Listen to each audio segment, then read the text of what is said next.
എന്നൂര് ഭാഗം 2. തിളങ്ങുന്ന വസ്ത്രത്തിൽ വന്നു നിന്ന കമലം അതീവ സുന്ദരിയായിരുന്നു. പെണ്ണെ, ആ ഗ്ലാസുകളിൽ ഒഴിച്ചു കൊടുക്ക് സാറന്മാർക്ക്, ബാലൻ മാഷ് ചിരിച്ചുകൊണ്ട് പറഞ്ഞു. അവിടെ കൂടിയ പ്രമുഖരുടെ കണ്ണുകൾ അവളെ ഒഴിഞ്ഞുകൊണ്ടിരുന്നു. ആ കമലം, സാറിന് നിന്റെ ഊരിനെക്കുറിച്ച് എന്തോ ചോദിച്ചറിയാനുണ്ട്. നീ സാറിൻ്റെ കൂടെ പോയി എന്താണെന്ന് പറഞ്ഞു കൊടുക്ക്. കമലം തലകുലുക്കി സമ്മതിച്ചു. മന്ത്രിക്കൊപ്പം നടന്നു നീങ്ങി. ഒരു ബംഗ്ലാവിൻ്റെ ഒരു മുറിയിൽ കയറിയ അയാൾ അകത്തു കയറി കുറ്റിയിട്ടു. അല്പം ഭയത്തോടെ അവളത് നോക്കി. അയാളുടെ കണ്ണുകളിൽ പെട്ടെന്ന് ഒരു തിളക്കം ബാധിച്ച പോലെ അവൾക്കരികിലേക്ക് നടന്നെടുത്തു. അവളുടെ മുഖത്തേക്ക് അയാളുടെ നിശ്വാസം അടിച്ചു തുടങ്ങി. മനസ്സു തുടിപ്പിക്കുന്ന വിദേശ പെർഫ്യൂമിൻ്റെ ഗന്ധം അവളുടെ നാസികയിൽ പെരുമ്പറ കെട്ടിച്ചു. വേണ്ടംപ്ര. അയാളുടെ മുഖം ചുവന്നു കലികൊണ്ടു വിറച്ചു. അവളുടെ കവിളിൽ അയാൾ ആഞ്ഞടിച്ചു. തുഫ്, വേണ്ടാന്നോ? ഡാഷ് മോളെ, നീ ആരാണടി? അടങ്ങി നിന്നോ അവിടെ. നിന്നെപ്പോലെയുള്ള ഒരുപാട് പെണ്ണുങ്ങളുണ്ട്. എൻ്റെ വീടിൻ്റെ മുറ്റത്തെ കുഴുകുത്തിയാണ് നിൻ്റെ വർഗ്ഗക്കാർക്ക് ഭക്ഷണം നൽകിയിരുന്നത്. നീ ഇന്ന് എൻ്റെ കൂടെ കിടക്കാൻ നിനക്ക് ഭാഗ്യം വേണം. അയാൾ വീണ്ടും വീണ്ടും എന്തൊക്കെയോ പുലമ്പിക്കൊണ്ട് മാറിടത്തിൽ കയ്യമർത്തി. ചുണ്ടുകൾ അവളിലൂടെ ഇഴയുന്ന പോലെ, മേലാകെ ഉളുത്തു കയറിയ പോലെ. ഇനിയും കാത്തു നിൽക്കുന്നതിൽ അർത്ഥമില്ല. നീ ഉണരുക തന്നെ വേണം പെണ്ണേ എന്ന് ആരോ ഉള്ളിൽ നിന്നും വിളിച്ചു പറഞ്ഞതുപോലെ തോന്നി. കമലത്തിൻ്റെ കാല് ഒന്ന് ഉയർന്നു താണു. ഒന്ന് നിലവിളിക്കാൻ പോലും കഴിയാതെ മന്ത്രി അദ്ദേഹം കണ്ണുകൾ മിഴിച്ചു നിന്നു. സാറേ, ഇത് സാറിന് എൻ്റെ വകയിരിക്കട്ടെ. ഇനി അവിടെ ഒരു മിനിറ്റ് നിൽക്കുന്നത് ബുദ്ധിയല്ല എന്ന്, എത്രയും പെട്ടെന്ന് ഇവിടെ നിന്നും രക്ഷപ്പെടുക തന്നെ വേണം എന്നും അവൾക്ക് മനസ്സിലായി. ആരും കാണാതെ അവൾ വാതിൽ തുറന്ന് ഇരുട്ടിലേക്ക് മറഞ്ഞു. ചുറ്റും കാടാണ്. എങ്ങോട്ട് പോകണം എന്നറിയാത്ത പെരും കാട്. ഒടുവിൽ ഒരു ഊഹം വെച്ച് വന്ന വഴിയിൽ അവൾ ഓടി മറഞ്ഞു. അധ്യായം 4. ശീൽക്കാരം കേട്ട സ്ഥലം നോക്കി പൊക്കൻ ഞെട്ടിപ്പോയി. പടം വിടർത്തി കൊത്താൻ തയ്യാറാക്കി നിൽക്കുന്ന ഒരു കരിനാഗമാണ്. മൂർഖനാണ്. എന്തു ചെയ്യണം എന്നറിയാതെ ഒരു നിമിഷം നിന്നുവെങ്കിലും പതിയെ പിന്നോട്ട് മാറി. അവൻ അപ്പോഴും പടം വിടർത്തി തന്നെ നിൽക്കുകയാണ്. ഓട്ടത്തിനിടയിൽ കാലിലും കയ്യിലും ഒക്കെ മുള്ളുകൾ കൊണ്ടിട്ടുണ്ട്. അടുത്തുള്ള അരുവിയിൽ നിന്നും കുറച്ച് വെള്ളമെടുത്തു കഴിയപ്പോൾ നല്ല നീറ്റൽ അനുഭവപ്പെട്ടു. എത്രയും പെട്ടെന്ന് കമലത്തിനെ കണ്ടുപിടിക്കണം. പതിയെ നിലാവെളിച്ചത്തിൽ നടന്നു തുടങ്ങി. എങ്ങനെ മുന്നോട്ട് പോകണം എന്നറിയില്ല. എന്നാലും ഒരു ഊഹം വെച്ച് മുൻപോട്ടുള്ള യാത്ര. ഭയങ്കര ദാഹമുണ്ടായിരുന്നു. വെള്ളം കുടിച്ചപ്പോൾ ദാഹം തീർന്നു. പാവം കമല എന്തായി എന്ന് പോലും അറിയില്ല. കുറച്ചു മാറി ഒരു പന്നിക്കൂട്ടം നടന്നു നീങ്ങുന്നുണ്ട്. 5. മന്ത്രിയുടെ മുറിയിൽ നിന്നും ഒരു അലർച്ച കേട്ടാണ് എല്ലാവരും അങ്ങോട്ട് ഓടിയത്. ഒന്നും ചെയ്യാനില്ലാത്ത നിസ്സഹായ അവസ്ഥയിൽ കണ്ണുകൾ തുറിച്ചിരിക്കുകയാണ് മന്ത്രി. എന്താണ് സാർ, എന്തു പറ്റി? ബാലൻ മാഷിൻ്റെ ചോദ്യം അയാളെ വല്ലാതെ ചൊടിപ്പിച്ചു. എടോ ഡാഷ് ബാല, ആ ഡാഷ് മോളെ എൻ്റെ എല്ലാം തച്ചൊടിച്ചിട്ട് ഓടിപ്പോയി. എവിടെയെങ്കിലും പോയി തപ്പി കണ്ടുപിടിച്ചു കൊണ്ടുവാ. അവളെ സൂക്കേട് ഇന്ന് ഞാൻ തീർക്കും. എന്നിട്ടേ ബോംബെ തെരുവുകളിൽ പച്ചക്കിട്ട് വിൽക്കും.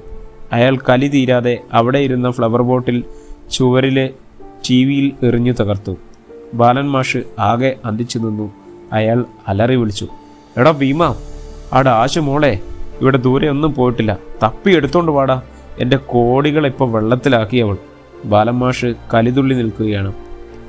6. കാട്ടിൽ കൂടെ ഓടുകയാണ് കമലം. പലയിടത്തും വീഴുകയും പിന്നെയും എഴുന്നേറ്റോടുകയും ചെയ്യുകയാണ്. അവർ ഇപ്പോൾ അറിഞ്ഞു കാണും, ഉറപ്പാണ്. അറിഞ്ഞാൽ കാട് പരിചയമുള്ള ഭീമനും കുട്ടാളികളും തന്നെ തേടിയെത്തുക തന്നെ ചെയ്യും. അവർ തന്നെ കിട്ടാതായാൽ പൊക്കനെ എന്തെങ്കിലും ചെയ്യുമോ? ആലോചിക്കുമ്പോൾ തന്നെ മുഴുവൻ തളർന്നു പോകുന്ന പോലെ. കാട്ടുദൈവങ്ങളെ കാത്തോണേ. അവൾ മനമൊരുകി പ്രാർത്ഥിച്ചു. നടക്കുകയല്ല, ഓടുകയായിരുന്നു. പല മൃഗങ്ങളെയും കാണുമ്പോൾ പേടിയോടെ പതുങ്ങിയിരുന്നു. കുറുക്കൻ്റെ കൂവലുകൾ, അതിനേക്കാൾ ഭയാനകമായ മൂങ്ങയുടെ ശബ്ദവും ഭീതി ഏറെ നൽകി. സാരല്ല, മൃഗങ്ങൾ കൊന്നോട്ടെ. എന്നാലും അവന്മാർക്ക് ഞാൻ എന്നെ തിന്നാൻ കൊടുക്കില്ല. ഒരു വലിയ ആനക്കൂട്ടം കുറച്ചു മാറി നിൽക്കുന്നത് കാണാം. നിലാവുണ്ടായത് ഭാഗ്യം. വെളിച്ചമുള്ളതുകൊണ്ട് ചിലതൊക്കെ കാണാൻ കഴിയും. നല്ല വിശപ്പും പേടിയും കൊണ്ടാവണം ശരീരം വല്ലാതെ തകരുന്നത് പോലെ. ഈ രാത്രിയിൽ യാത്ര തുടരുക സഹിക്കാനാവില്ല. തൊട്ടടുത്ത കണ്ട മരത്തിൽ അള്ളിപ്പിടിച്ചു കയറി ആ മരത്തിൽ നിറയെ പഴുത്തു തുടുത്ത ഞാവൽപ്പഴം ഉണ്ടായിരുന്നു. പതിയെ അവ ഓരോന്നായി പറിച്ചു വായിലാക്കി. എന്തൊരു രുചിയാണ് അവയ്ക്ക്! ചില്ലകളിൽ തലവെച്ച് അതിൽ ചാരിക്കിടക്കുകയായിരുന്നു അവൾ. മരത്തിലെ ഞാവൽപ്പഴങ്ങൾക്ക് ഒടുക്കത്തെ ടേസ്റ്റാണ്. വായിൽ നിറയെ ഞാവലിൻ്റെ രുചി പടർന്നുകൊണ്ടിരുന്നു. പാവം പൊക്കൻ ഇല്ലാതെയായിപ്പോയി. അവന് ഭയങ്കര ഇഷ്ടമാണ്. നല്ല ക്ഷീണമുണ്ട്. അവിടെ ഇവിടെയായി വീണിടങ്ങളിൽ തൊലി ഉരഞ്ഞ് നല്ല നീറ്റലുണ്ട്. ഞാവൽ നിറം നൽകിയ നാക്കിലെ നീല നിറം നിലാവിൽ ഒന്ന് നോക്കി.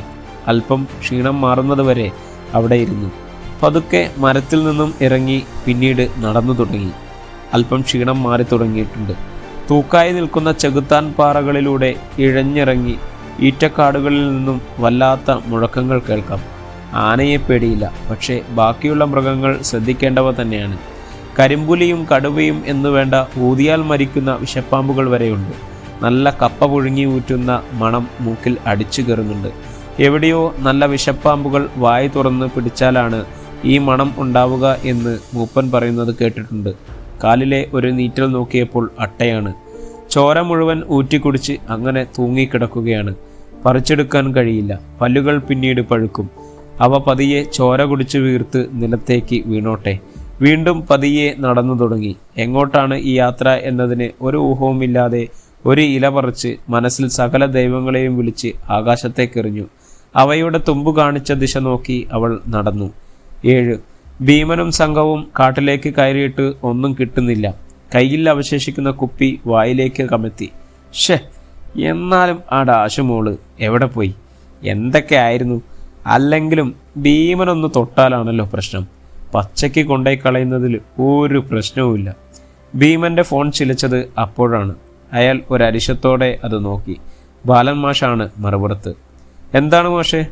എടാ, എന്തായി? കിട്ടിയോ? എവിടുന്ന് കിട്ടാനാണ് മാഷേ? അവളെ വല്ല പുലിയും പിടിച്ചു കാണുന്നേ. എടാ, അവനും അവിടുന്ന് ചാടിയിട്ടുണ്ട് എന്നാണ് അറിഞ്ഞത്. എന്തോ പ്രശ്നം വരാൻ പോകുന്നുണ്ട് ഭീമ. അവളെ കെട്ടിയേ മതിയാവൂ. നീ നമ്മുടെ വേട്ടപ്പട്ടികളെ ഇറക്ക്. അവർ കണ്ടുപിടിക്കും. കടിച്ചു കീറും അവളെ. ആയിക്കോട്ടെ മാഷേ.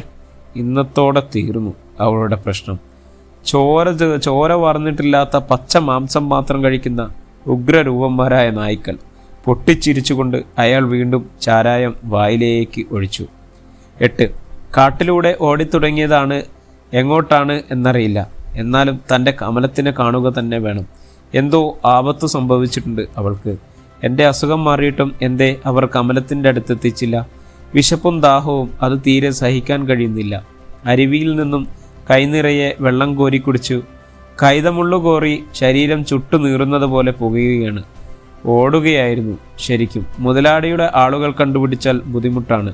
മലദൈവങ്ങളെ, എങ്കിലെ കാത്തോളണേ. വല്ലാതെ ക്ഷീണിതനാണ്. ഇനി എത്ര ദൂരം പോകണം? ഹുസൈനഹള്ളിയിലെ മാഷിൻ്റെ തോട്ടത്തിലേക്ക് എന്നറിയില്ല. കമലത്തിനെ അങ്ങോട്ട് തന്നെയാണോ കൊണ്ടുപോയതും എന്നും അറിയില്ല. മുന്നോട്ട് പോവുക തന്നെ. എനിക്ക് അവളെ കണ്ടെത്തണം. മംഗലം കഴിഞ്ഞിട്ടില്ല എങ്കിലും അവളെ കാണാതെ ഒരു നിമിഷം പോലും നിന്നിട്ടില്ല. എൻ്റെ പെണ്ണാണ് അവൾ, എൻ്റെ മാത്രം. കല്യാണത്തിന് പട്ടണത്തിൽ പോകണം. നിറയെ കരിവളയും കൺമഷിയും വാങ്ങണം. ഞാനും കമലയും പിന്നെ നമ്മളെ കുസൃതികളായ കുഞ്ഞുങ്ങളും. ആദ്യത്തെ കൺമണി ആണായാൽ കാകൻ എന്ന് പേരിടണം. മുത്തശ്ശൻ്റെ പേരാണ്. പെണ്ണാണ് എങ്കിൽ കനി. എന്ത് രസാവും ജീവിതം. കമലത്തെ എനിക്ക് ജീവനാണ്. സ്വപ്നങ്ങൾ കണ്ട് മരച്ചുവട്ടിലിരുന്നു. പതുക്കെ കണ്ണു മയങ്ങി തുടങ്ങിയിരിക്കുന്നു. മുകളിൽ നിന്നും വെടിയൊച്ച കേട്ടാണ് പൊക്കൻ ഞെട്ടിയുണർന്നത്. 9. കൂട്ടിൽ നിന്നും ചാടിയിറങ്ങിയ വേട്ടപ്പട്ടികളെ കണ്ട് ബാലൻ മാഷ് പൊട്ടിച്ചിരിച്ചു. ഇനി അവളെ പുറം ലോകം കാണരുത്. ജീവനോടെ കിട്ടിയാൽ ബോംബെയിലെത്തിക്കണം, അല്ലെങ്കിൽ കൊന്നേക്കണം അവളെ. ആ മറ്റവൻ കൂടി അവിടുന്ന് ചാടിയിട്ടുണ്ട്. രണ്ടും കൂടി തീർന്നാലേ തീർത്തേക്കണം ആ ഡാഷു മക്കളെ. മാഷേ, ഞാനൊന്ന് മരിച്ചു കൂട്ടും അവളെ. എടാ, അതിന് ഇവർക്ക് തികഞ്ഞിട്ട് വേണ്ടേ നിനക്ക് കിട്ടാൻ? ഇവർ കടിച്ചു കീറും അവളെ. അയാൾ കമലത്തിൻ്റെ ഒരു തുണി വേട്ടപ്പട്ടികൾക്ക് മണക്കാൻ കൊടുത്തു. അവയുടെ മൂക്ക് വിടർന്നു. അവ പതിയെ ചുറ്റും ഒന്ന് കറങ്ങി പിന്നെ കാട്ടിലേക്ക് ഓടി. പുറകെ ഭീമനും കൂട്ടരും.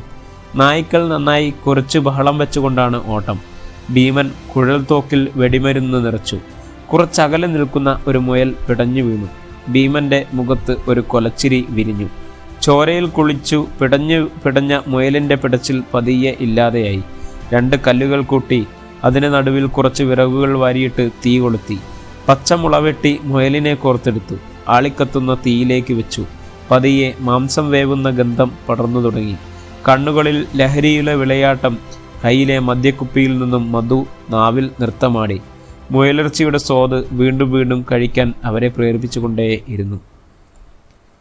പൊക്കൻ വെടികൊണ്ട ഭാഗത്തേക്ക് പതുക്കെ നോക്കി. പാറയുടെ ഉള്ളിലേക്ക് വലിഞ്ഞു കയറിയിരുന്നു. ദൂരെ നിന്നുമുള്ള ഒരു കാഴ്ച കണ്ട് പൊട്ടൻ ഞെട്ടിത്തെറിച്ചു.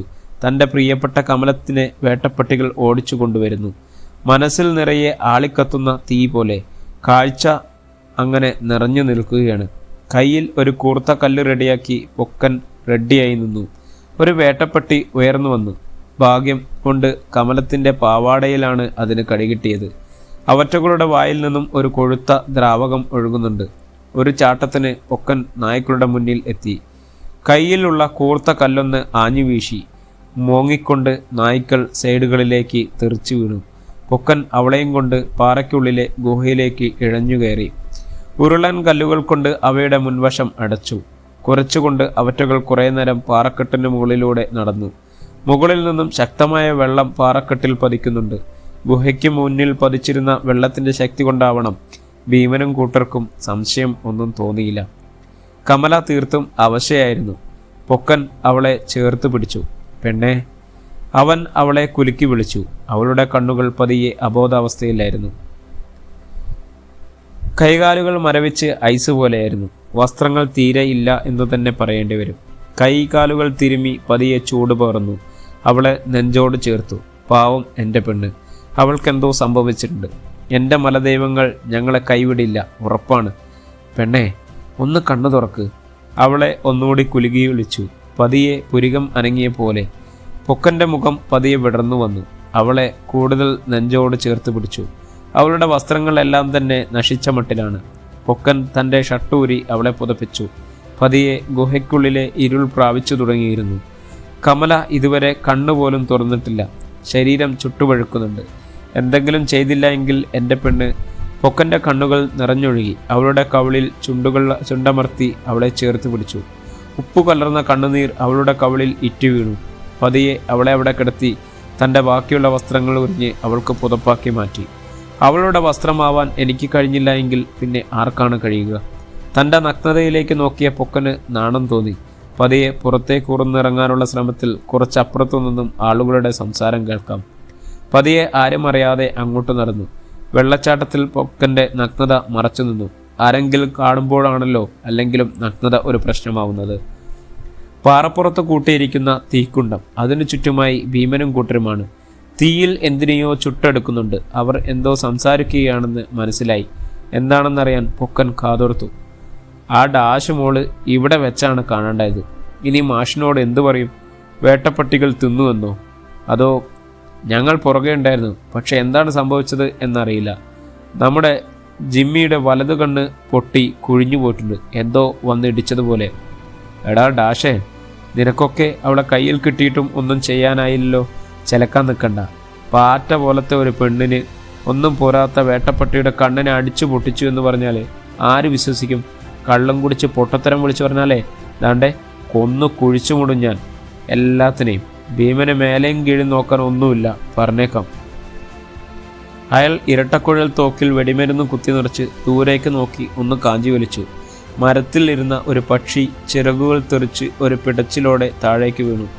എടോ, എനിക്കാരും കാവലിരിക്കാൻ നോക്കണ്ട, പോയി തപ്പി കണ്ടുപിടിക്കുക ഡാഷുമോളെ. നിലത്ത് വീണ പക്ഷി പിടഞ്ഞു നിശബ്ദമായി. ഭീമൻ ആ പക്ഷിയെ തീയിലേക്ക് കോർത്തു. എല്ലാവരും കമലത്തിനെ തിരഞ്ഞു പോകാനായി പിരിഞ്ഞു. ഭീമൻ കയ്യിലെ ചാരായക്കുപ്പി വായിലേക്ക് കമഴ്ത്തി. ചുട്ട ഇറച്ചി കടിച്ചു വലിച്ച് തോക്കിലേക്ക് വെടിമരുന്ന് കുത്തി നിറച്ചുകൊണ്ടിരുന്നു. പതിയെ അയാൾ തോക്കുമായി താഴോട്ട് ഇറങ്ങി നടന്നു. പൊക്കൻ ശബ്ദമുണ്ടാക്കാതെ തീക്കുണ്ടയ്ക്ക് അരികിലെത്തി ചുട്ട ഇറച്ചിയും കുപ്പിയിലെ ചാരായം കൊണ്ട് ഗുഹയിലേക്ക് തിരിച്ചോടി. കുറച്ചകലെയായി വെടിപൊട്ടുന്ന ശബ്ദം കേൾക്കാം. പൊക്കൻ ഗുഹയിലെത്തിയപ്പോൾ കമലയുടെ ബോധം വന്നിരുന്നു. എങ്കിലും പനി വിട്ടു മാറിയിരുന്നില്ല.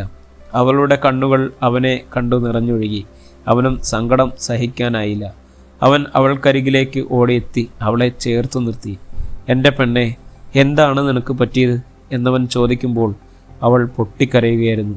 അവൻ അവളെ നെഞ്ചോട് ചേർത്ത് വെച്ചു. പൊക്കന് അവളെ ആശ്വസിപ്പിക്കുവാൻ വാക്കുകൾ ഇല്ലായിരുന്നു. അവളുടെ ചുണ്ടുകൾ വാക്കുകൾ കിട്ടാതെ നിശബ്ദതായി. അവളെ അവൻ നെഞ്ചോട് ചേർത്ത് പിടിച്ചു.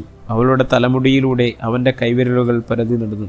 തന്നിലേക്ക് ചാരിയിരുന്ന് ചൂട് പകർന്നു.